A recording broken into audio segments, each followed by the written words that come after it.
Bienvenido a Palabra de Gracia, una transmisión de mensajes de libertad y esperanza. Creemos que la gracia del Evangelio de Cristo, tal y como este es presentado en la Palabra de Dios, es lo único que puede dar verdadera libertad de la culpa y condenación del pecado en medio de un mundo en decadencia. En esta ocasión, escucharemos el mensaje Gratitud y oración por la Iglesia, por el pastor Sugel Michelén. La primera carta de Pablo a los Tesalonicenses, capítulo 3, y vamos a leer los versículos 9 al 13. Dice así la palabra del Señor: pues qué acción de gracias podemos dar a Dios por vosotros, por todo el gozo con que nos regocijamos delante de nuestro Dios a causa de vosotros, según oramos intensamente de noche y de día, que podamos ver vuestro rostro y que completemos lo que falta a vuestra fe. Ahora pues, que el mismo Dios y Padre nuestro y Jesús nuestro Señor dirijan nuestro camino a vosotros, y que el Señor os haga crecer y abundar en amor unos para con otros y para con todos, como también nosotros lo hacemos para con vosotros, a fin de que Él afirme vuestros corazones irreprensibles en santidad delante de nuestro Dios y Padre en la venida de nuestro Señor Jesús con todos sus santos. ¿Qué oración?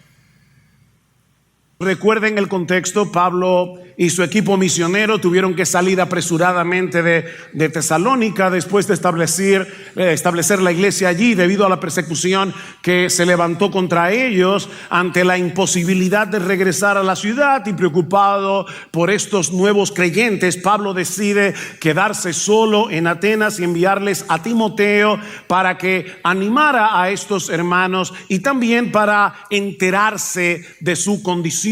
Timoteo concluye su misión en Tesalónica y vuelve a reunirse con Pablo, que ahora se encuentra en Corinto, trayéndole un reporte súper estimulante que anima profundamente el corazón de Pablo en medio de sus propias aflicciones. Noten el versículo 6: pero ahora Timoteo ha regresado de vosotros a nosotros y nos ha traído buenas noticias de vuestra fe y amor, y de que siempre tenéis buen recuerdo de nosotros, añorando vernos como también nosotros a vosotros.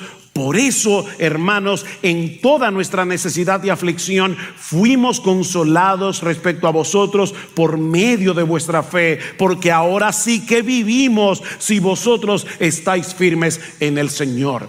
Ese es el contexto de la oración que vamos a considerar en la mañana de hoy, y que podemos dividir en dos partes: gratitud y peticiones. Veamos en primer lugar la gratitud de Pablo. Otra vez el versículo 9: pues qué acción de gracias podemos dar a Dios por vosotros. La palabra que se traduce como dar en el versículo 9 transmite la idea de liquidar una deuda. Es como si Pablo estuviera diciendo: yo no encuentro las palabras apropiadas para liquidar esta deuda de gratitud a Dios por el gozo que estamos experimentando en este momento por causa de ustedes. Yo no sé cómo expresar mi gratitud. Yo no sé cómo expresar mi gozo. Pablo sabía que Dios era la fuente de la firmeza de estos hermanos. Si ellos permanecían en pie en medio de tanta oposición, únicamente se debía a la gracia de Dios. Pablo le daba gracias a Dios por la firmeza de los tesalonicenses. No le da gracias a los tesalonicenses, le da gracias a Dios. Mis hermanos, en el cristianismo bíblico, Dios se lleva toda la gloria.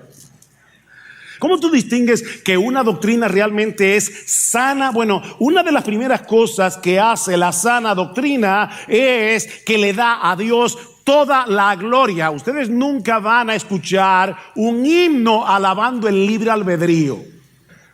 Los himnos alaban a Dios, no el libre albedrío humano.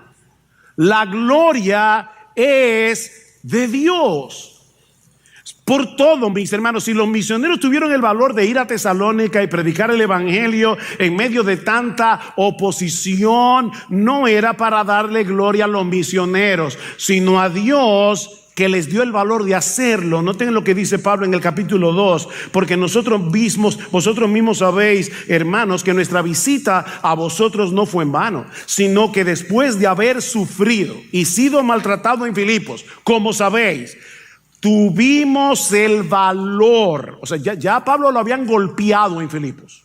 ¿Qué dice Pablo? Tuvimos el valor, confiados en nuestro Dios, de hablaros el evangelio de Dios en medio de mucha oposición.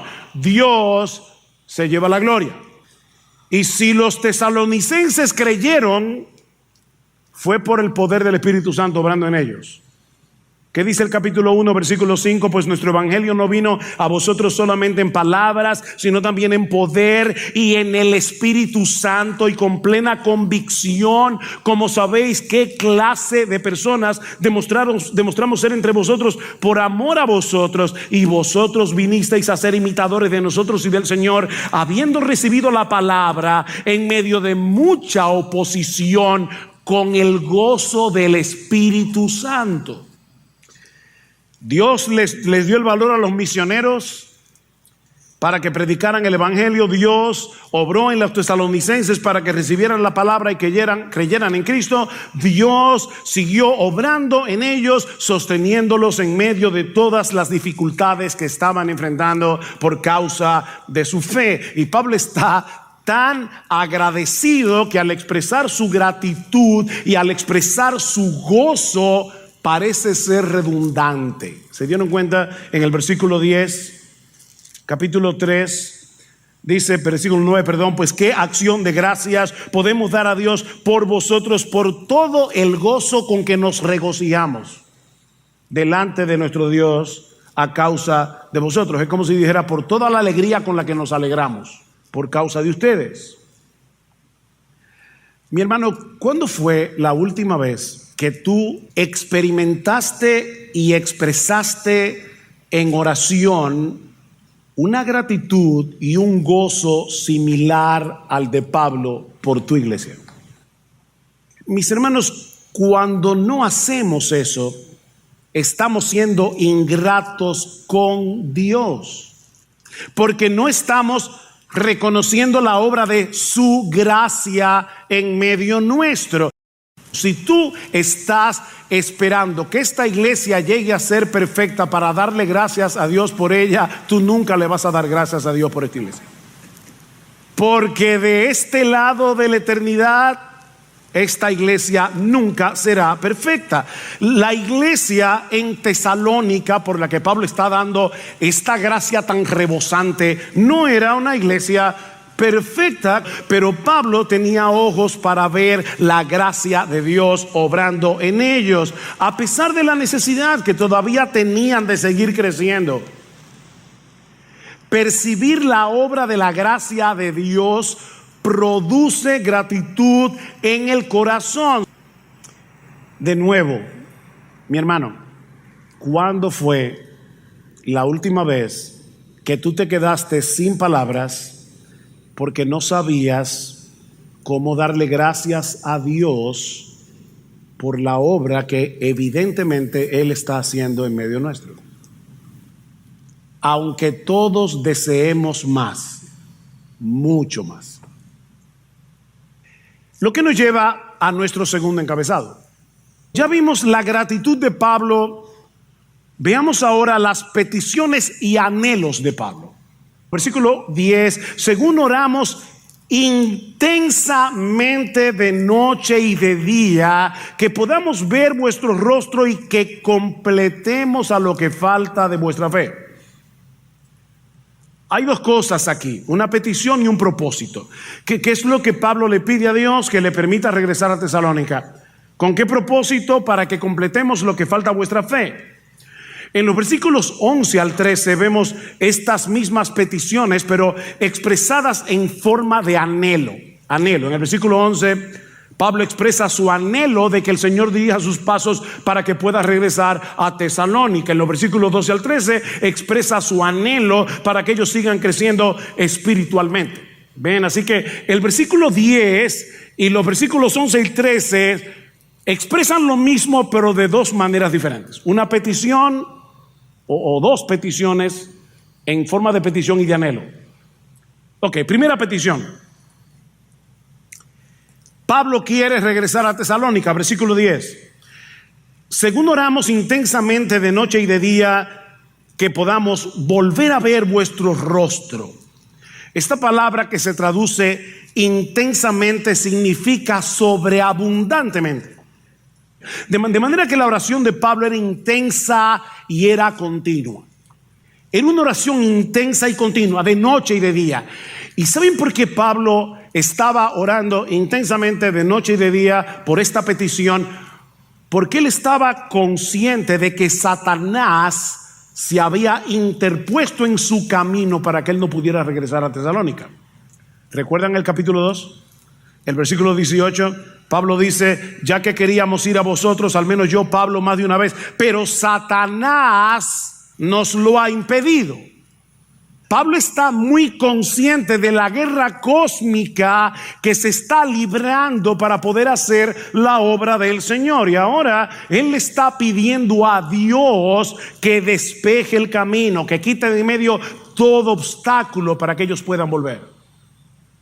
Alguien decía que esta simple oración nos enseña al menos dos cosas. Primero, que necesitamos orar para hacer la obra de Dios. ¿Por qué? Porque tenemos un enemigo poderoso que nos va a plantar oposición.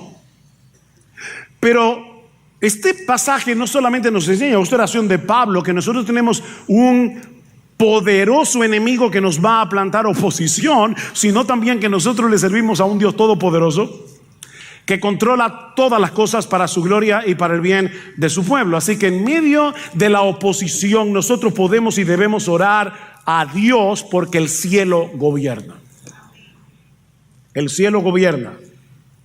Pablo no se queda de brazos cruzados esperando que se remueva el obstáculo, sino que él le expresa su deseo a Dios de que quite eso de ahí. Versículo 11, ahora pues que el mismo Dios y Padre nuestro y Jesús nuestro Señor dirijan nuestro camino a vosotros. De paso, mis hermanos, esta increíble, esta sorprendente oración nos muestra claramente que Pablo creía que Cristo era Dios. Cristo es Dios. Por un lado se refiere a Jesús como Señor nuestro, y esa palabra Señor es la que se usaba en la Septuaginta, la versión griega del Antiguo Testamento, para traducir la palabra Jehová. Cuando ustedes ven que en el Nuevo Testamento se refieren a Jesús como Señor, se le está equiparando con Jehová en el Antiguo Testamento. Por otra parte, noten, mis hermanos, que Pablo le está dirigiendo su oración a Jesús, lo mismo que al Padre. ¿Se dieron cuenta? Miren en el texto, Pablo le está orando al Padre y le está orando a Jesús. Y le está orando a Jesús porque Jesús es Dios.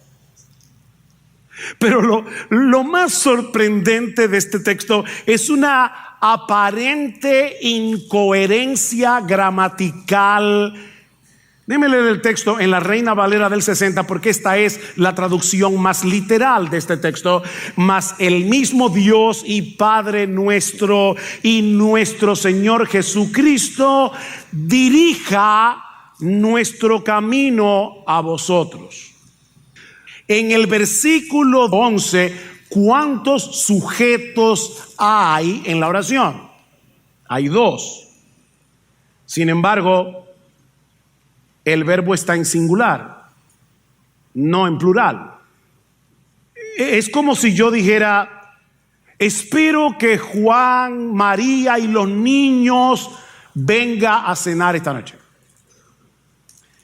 Eso sería gramaticalmente incorrecto porque hay varios sujetos y por lo tanto el verbo debe estar en plural. Pero en este caso hay un aspecto teológico envuelto. El Padre y el Hijo son uno. porque junto con el Espíritu Santo subsisten en una sola esencia divina.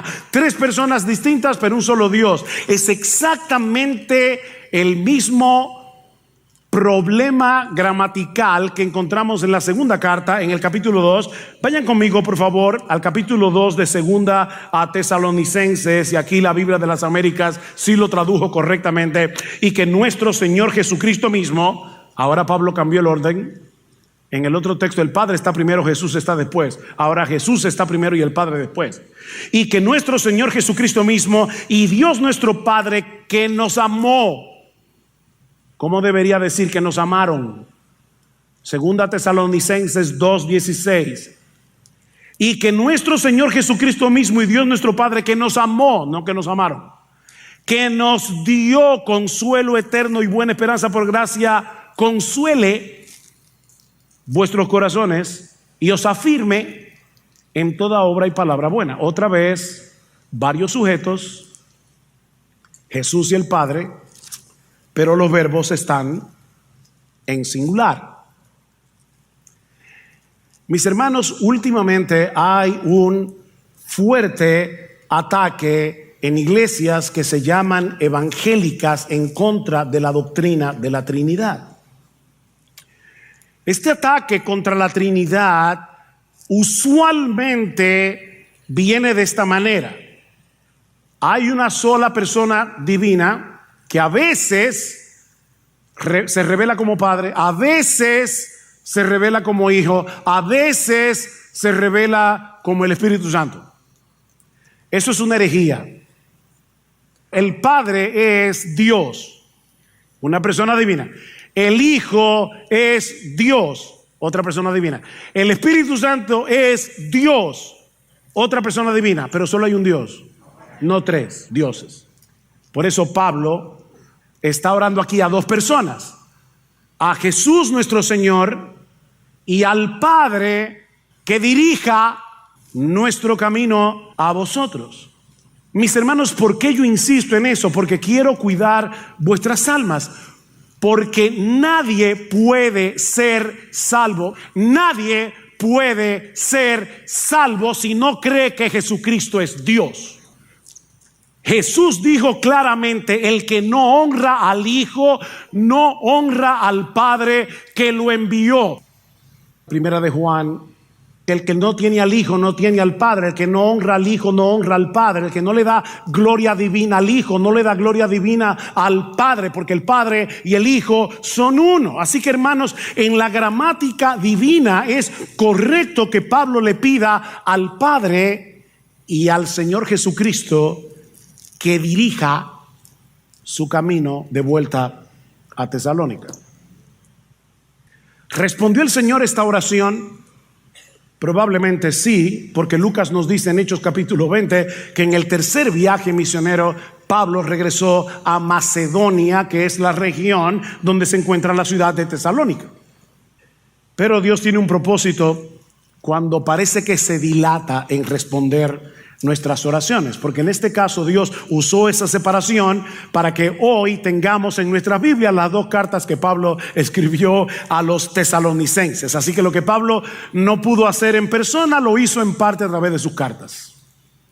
¿Y qué era lo que Pablo quería hacer? Versículo 10, otra vez: según oramos intensamente de noche y de día, que podamos ver vuestro rostro, y aquí está la petición, y que completemos lo que falta a vuestra fe. Esa es la intención. Bueno, Pablo quería regresar a Tesalónica porque él estaba consciente de la necesidad de crecimiento de estos hermanos, específicamente en dos áreas muy específicas: el amor y la santidad. Vean el versículo 12. Y que el Señor os haga crecer y abundar en amor unos para con otros y para con todos, como también nosotros lo hacemos para con vosotros. Ahora, ¿saben lo sorprendente de esta petición en esta carta? Que la iglesia en Tesalónica ya era un ejemplo de amor. Vean lo que dice el capítulo 4, versículo 9. Dice: mas en cuanto al amor fraternal, no tenéis necesidad de que nadie os escriba, porque vosotros mismos habéis sido enseñados por Dios a amaros unos a otros, porque en verdad lo practicáis con todos los hermanos que están en toda Macedonia. Pero os instamos, hermanos, a que abundéis en ello más y más. Esa es iglesia que ya está practicando el amor, que Pablo dice: yo quiero que ustedes crezcan y abunden en amor. ¿En amor por quién? Noten el versículo 12 otra vez. Que el Señor os haga crecer y abundar en amor unos para con otros y para con todos. Dios quiere que nos amemos unos a otros, y no solo a los cristianos, sino a todos. Obviamente el modelo de este tipo de amor es Dios mismo, pero ellos tuvieron un ejemplo concreto de esa clase de amor en Pablo, Silas y Timoteo. Dice: como también nosotros lo hacemos por vosotros. Pablo dice: imítenme a mí como yo imito a Cristo. Mis hermanos, indudablemente necesitamos seguir creciendo y abundando en amor. Pero es importante que noten dos cosas en este pasaje. El amor es un don de Dios y es un deber al mismo tiempo. Es un regalo y es un deber. Pablo le pide a Dios que los haga abundar y crecer en amor. Entonces, ¿quién es el que da la capacidad de amar? Es Dios. Pero luego ya vimos en el capítulo 4, versículo 10, que Pablo dice: pero ahora os instamos, hermanos, a que abundéis en ello más y más. Así que Pablo ahora está exhortando a los hermanos para que abunden en amor. Entonces, finalmente, mis hermanos, ¿es Dios el que nos hace crecer en amor, o somos nosotros los que debemos crecer y abundar en amor? Ambas cosas a la vez. El amor es un fruto del Espíritu, es Dios el que nos da la capacidad de amar, pero nosotros somos responsables de hacer que ese amor crezca y abunde en nosotros. ¿Cómo yo hago eso? ¿Cómo yo hago que el amor abunde en mí? Bueno, tomando la decisión en oración de obedecer a Cristo, amando a nuestros hermanos en la fe, estirándonos y estirándonos y estirándonos continuamente en nuestro amor por los demás, y anhelando que lo mismo suceda con el resto de la iglesia. No olvides que la meta es amar como Jesús. Un mandamiento nuevo os doy, que os améis unos a otros como yo os he amado, que también os améis unos a otros. Nunca llenaremos esa medida de este lado de la eternidad.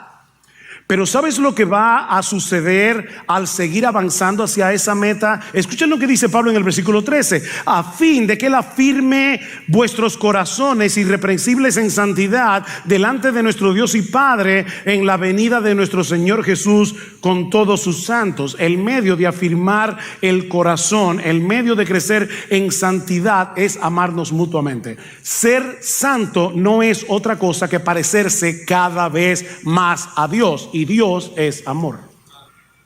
Mientras más crezcas y abundes en amor, más te parecerás a Dios. Y mientras más te parezcas a Dios, más santo serás. Ahora, el anhelo de Pablo no es simplemente que estos hermanos crezcan en santidad a través del amor. Lo que él quiere para ellos, escuchen bien, es que cuando Cristo venga sean hallados irreprensibles en santidad delante de nuestro Dios y Padre, no delante de la gente. Mis hermanos, lo que Pablo anhela por estos hermanos es que cuando Cristo vuelva, todos y cada uno de ellos sea hallado irreprensible en santidad delante de Dios. Eso es para temblar. Cuando Cristo vuelva, no será suficiente que seamos irreprensibles delante de los hombres. No, lo que se requiere es que seamos irreprensibles delante de Dios mismo. Ya Cristo llenó esa medida de amor y de santidad en nuestro lugar. Cuando tú creíste en el Señor, su justicia perfecta fue puesta en tu cuenta por medio de la fe. Y lo que eso significa es que ahora Dios te ve como si tú fueras tan amoroso y tan santo como Jesucristo mismo. Lo que eso significa no es que ya tú no tienes la responsabilidad de amar y ser santo. Lo que eso significa es, mis hermanos, dos cosas. En lo que respecta a tu salvación, ya se acreditó en tu cuenta el amor y la santidad perfecta de Jesús. Ahora, en lo que respecta a tu vida cristiana práctica, aquí y ahora, lo que eso significa es que por la obra regeneradora del Espíritu Santo que cambió tu naturaleza, que purificó tu alma, como dice Primera de Pedro capítulo 1, versículo 22, ahora tú tienes la capacidad, la motivación y el modelo para amar y ser santo. El amor y la santidad no me hacen cristiano, pero es lo que hace evidente que soy cristiano. ¿Qué debemos hacer ahora a la luz de este pasaje cuando estemos participando de la cena del Señor? Bueno, en primer lugar, participa con gratitud, recordando lo que Cristo hizo por ti. Él no solo murió por ti, Él también vivió por ti. Y al mismo tiempo nos dio, recuerden, la capacidad, la motivación y el ejemplo para que crezcamos y abundemos en amor y para que seamos santos.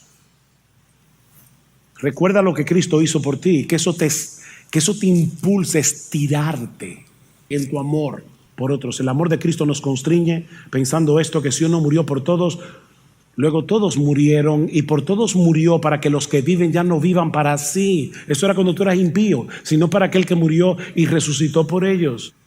Mi amado hermano, examina tu vida. Tenemos todos nosotros que estirarnos, porque la meta es ser como Jesús. Pero en segundo lugar, participa de la cena del Señor con gratitud, recordando que eres parte de un cuerpo, de una familia.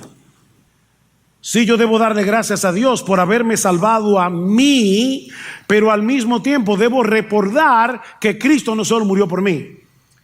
Maridos, amad a vuestras mujeres como Cristo amó a la iglesia y se entregó a sí mismo por ella. La cena del Señor no es un memorial privado, es un memorial colectivo. Dice Pablo en 1 Corintios, la copa de bendición que bendecimos no es la comunión de la sangre de Cristo. El pan que partimos no es la comunión del cuerpo de Cristo. Siendo uno solo el pan, nosotros con ser muchos somos un cuerpo, pues todos participamos de aquel mismo pan. Aprovecha este momento para darle gracias a Dios por tu iglesia, por la salvación de cada uno de tus hermanos. Qué gozo, ¿verdad?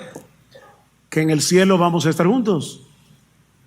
Dale gracias al Señor por la salvación de tus hermanos, no solamente por la tuya. Dale gracias al Señor por lo que Él está haciendo en la vida de tus hermanos, para que se mantengan firmes en la fe día tras día, en medio de mucha tentación, en medio de mucha oposición. Hermanos, aquí hay gente que está sufriendo mucho y sigue corriendo la carrera. ¿Saben por qué? Porque Dios en su gracia los está sosteniendo.